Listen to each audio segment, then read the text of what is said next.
Imagina despertar un día y descubrir que el país más poderoso del planeta ya no puede decidir su propio destino. Que barcos extranjeros entren a tus puertos cuando quieran. Que soldados de otras naciones caminen por tus calles. Que tus leyes ya no sean suficientes para proteger a tu propia gente. Ahora pregúntate algo. ¿Qué harías si un siglo entero estuviera dedicado a destruir la confianza de tu civilización? Eso fue exactamente lo que vivió China, y aunque esos acontecimientos comenzaron hace casi 2 siglos, todavía siguen influyendo en la política mundial de hoy. Porque algunas guerras terminan cuando dejan de sonar los cañones. Pero otras continúan viviendo dentro de la memoria colectiva. Durante siglos, China se veía a sí misma como el centro del mundo. No era una exageración. El imperio Qing gobernaba a cientos de millones de personas. Su economía era una de las más grandes del planeta. Poseía una tradición científica, filosófica y administrativa que había sobrevivido durante miles de años. Mientras muchas potencias occidentales apenas consolidaban sus estados modernos, China ya administraba un inmenso territorio mediante un sofisticado sistema burocrático inspirado en las. Su estabilidad parecía inquebrantable, pero esa confianza escondía un problema. El mundo estaba cambiando. Y China no lo vio venir. Mientras Europa atravesaba la revolución industrial, las fábricas comenzaron a producir armas más avanzadas, barcos de vapor y una capacidad militar jamás vista. Las distancias dejaron de importar. El comercio dejó de depender del viento. Y las potencias europeas empezaron a buscar nuevos mercados. China, sin embargo, seguía restringiendo el comercio exterior. Solo unos pocos puertos podían recibir mercancías extranjeras. El gobierno creía que no necesitaba casi nada del resto del mundo.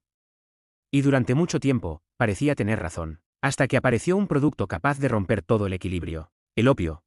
No era simplemente una sustancia, era un negocio gigantesco. El Imperio Británico, incapaz de equilibrar el enorme déficit comercial que tenía con China, comenzó a introducir opio producido en la India. Millones de personas desarrollaron dependencia. La plata china comenzó a salir del país en cantidades enormes. La economía empezó a resentirse. La corrupción aumentó. La productividad cayó. El problema dejó de ser sanitario. Se convirtió en una amenaza para el propio Estado. En 1839, el funcionario imperial Lin Zexu decidió actuar. Confiscó y destruyó enormes cargamentos de opio en Cantón. Pensaba que defendía la soberanía de su país. Pero para el gobierno británico aquello representó una amenaza contra sus intereses comerciales. Y respondió con la fuerza. Comenzó la Primera Guerra del Opio. Puede parecer imposible. Una guerra iniciada oficialmente para defender el comercio de una sustancia que estaba destruyendo a millones de personas. Pero así ocurrió. Los historiadores Julia Lovell y Stephen R. Platt, especialistas en la historia moderna de China, explican que aquel conflicto marcó el inicio de una profunda transformación del equilibrio mundial. No solo fue una derrota militar. Fue una derrota psicológica. Las armas chinas eran incapaces de competir contra los modernos buques de vapor británicos. Las fortificaciones caían una tras otra. La tecnología decidió el resultado antes incluso de que terminara la guerra. En 1842 llegó el Tratado de Nankín. China tuvo que pagar enormes indemnizaciones, abrir varios puertos al comercio extranjero, y ceder la isla de Hong Kong al Reino Unido. Pero aquello solo era el principio. ¿Qué ocurre cuando una civilización descubre que ya no controla su propio destino? La respuesta fue devastadora. Durante las décadas siguientes aparecieron más tratados desiguales.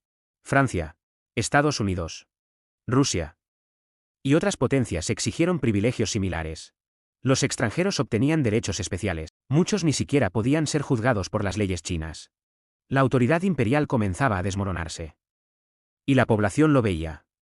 Cada nueva concesión era interpretada como una nueva humillación. Mientras tanto, el interior del país también se desintegraba. Estalló la rebelión Taiping. Uno de los conflictos más sangrientos de toda la historia humana. El líder, Hong Xiuquan, afirmaba ser el hermano menor de Jesucristo. Su movimiento combinó ideas religiosas, reformas sociales y una profunda frustración contra el gobierno Qing. El resultado fue una catástrofe. Los investigadores estiman que murieron entre 20 y 30 millones de personas. Una cifra difícil incluso de imaginar. El Estado sobrevivió. Pero quedó profundamente debilitado. Y los enemigos lo sabían. En 1856 comenzó la Segunda Guerra del Opio.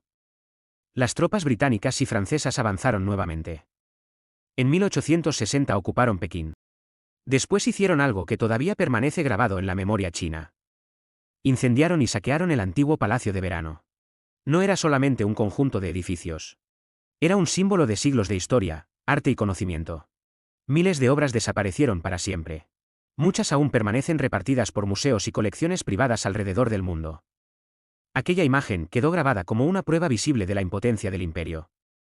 La humillación ya no era una sensación. Era un hecho. Y todavía faltaba lo peor. A finales del siglo XIX, China perdió otra guerra contra Japón. Un país que apenas unas décadas antes había aprendido de Occidente y había modernizado rápidamente su ejército. La derrota sorprendió a todo el mundo. Especialmente a los propios chinos. Porque Japón había sido durante siglos un vecino culturalmente influenciado por China. Ahora era exactamente al revés.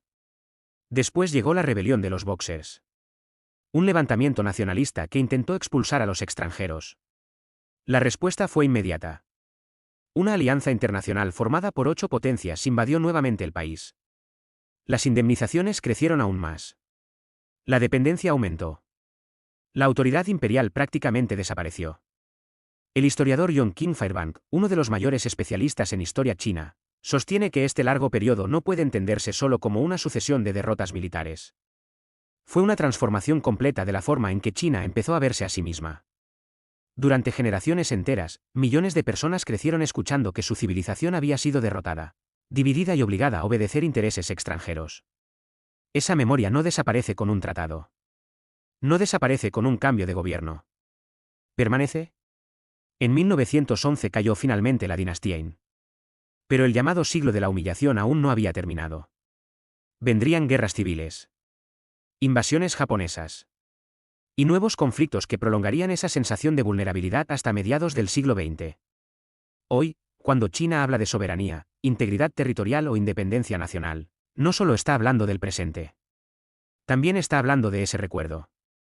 Porque la memoria histórica puede convertirse en una fuerza política tan poderosa como un ejército. Y quizá esa sea la verdadera enseñanza. Las naciones no solo construyen su futuro con riqueza o tecnología. También lo construyen con las heridas que deciden no olvidar. Porque existe una pregunta mucho más inquietante que todas las anteriores. Si un pueblo convierte su mayor humillación en el centro de su identidad, ¿está recordando el pasado, o permitiendo que el pasado siga gobernando el futuro?